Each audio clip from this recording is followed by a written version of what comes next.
All right, so another quick tip here for you, something I learned recently, is how to do a stereo spreading on your sounds, and this works really good with any type of background melodies, plucks, and pads and strings.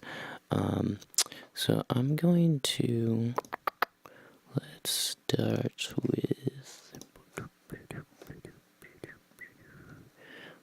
probably want to know about some of this stuff.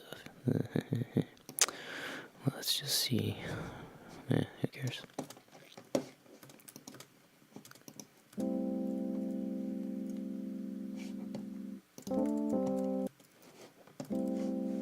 So that's what we got to work with here.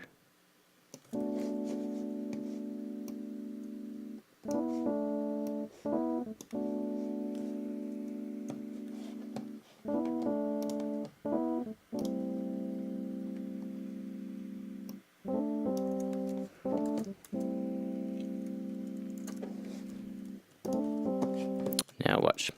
So you can hear how wide that is now.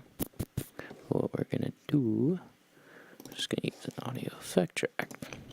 We can create a chain, and actually the best way is to do it like this. So if you Command G, that'll group your effects, group anything, and what you end up wanting to do with this, I do a +3, go 50 hard right, 50 hard left, and so this was our sound. Oh, hang on, there's one piece of the puzzle. Is that you? It's kind of, there's probably some math in here I could figure out better, but normally since you're doubling the chain on anything, or doubling the track is what we just did, we just made 2 tracks inside of this one track. So it's kind of getting into parallel processing. But what we're going to do is we're going to treat each track exactly the same, except for panning them hard right and hard left. So without the effect.